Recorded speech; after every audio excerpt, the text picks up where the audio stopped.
Look, I know we're supposed to be unbiased when we do the show and not act like certain segments are our favorite segment, but let's be very clear. What's our favorite segment? Yeah, we love our Swagu Marcus Spears. or Swagu. Our guy is in the building. We hope you had a good Thanksgiving, Marcus Spears. And before we get to our typical segment we do with you, I mean, we got some things to talk about, my friend. Because in the middle of the night, you end up taking my head coach from Notre Dame, Brian Kelly, and he's going to be a part of your Tigers program. And look, we don't need to get into the semantics of the timing of how it happened and all that. I'm just curious, what was your initial reaction when you heard he was going to be your guy to lead LSU? Happy? I don't know how to feel. This is weird, Jordan. Like this is one of those awkward situations, like when you see your ex at a party or something with your new lady, and you're like, "Hey," and it. So listen, man, I'm happy about it. Brian Kelly is a really good coach, man, and that's the bottom line. He wins on a consistent basis. He's done a really good job at Notre Dame, been in the college football playoff, and to get him at LSU, I'm excited about it. It's hard for me talking to you about this. Shay, can you help? Can you say anything? Shay, to break this awkwardness? No, he's been juiced to talk to you all morning. Like, I want to see what he thinks. I want to see what his reaction is to all this. Because I thought it was interesting what Marcus said about the cultural side of it. People wondering if it's going to fit. What was your take on the fact that if Brian Kelly makes sense in Baton Rouge? If he wins, he fits, man. Like, we got to – y'all know we can't make this that hard. Like, if you go win football games, you fit.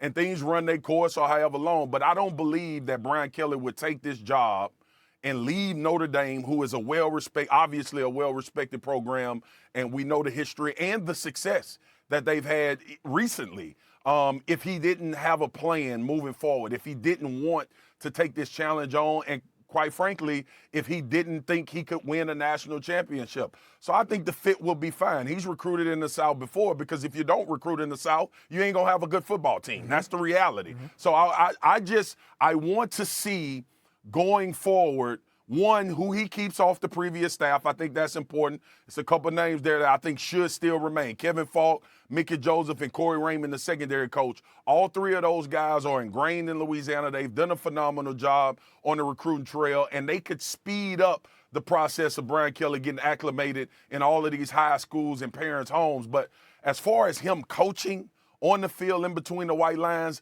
I'm ecstatic inside. I just don't want to combust because LSU fans are still kind of on the fence about what are we getting here. And what I said, Jay, is it's not a splash hire in this regard. It ain't the name. It ain't the name that everybody going to throw a parade for. They not going to be in the streets. Everybody ain't going to stay up late and go to the club the night they hear Brian Kelly is hired as the head coach.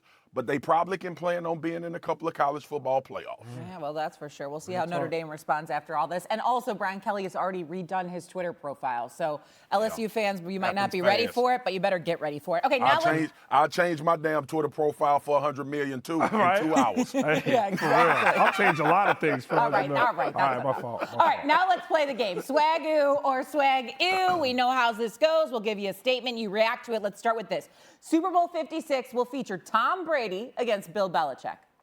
Swagu, y'all, and it hurts my feelings to say this.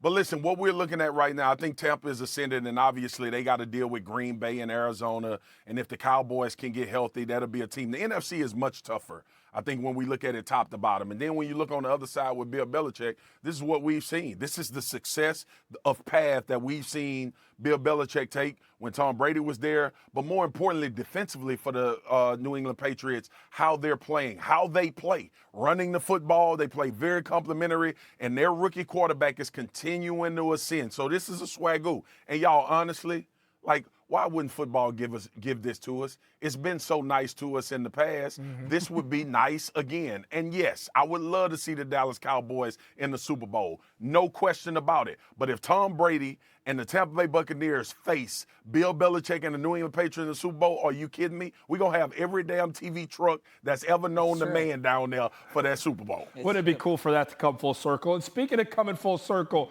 to end this segment, Marcus, I'm going to give you an opportunity to do just that. Swagu or Swag-ew.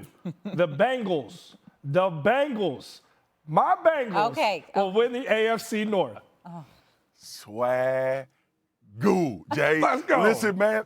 Hey, and it's hard for me, man, but because obviously you never can count out the Baltimore Ravens. I want everybody to know that.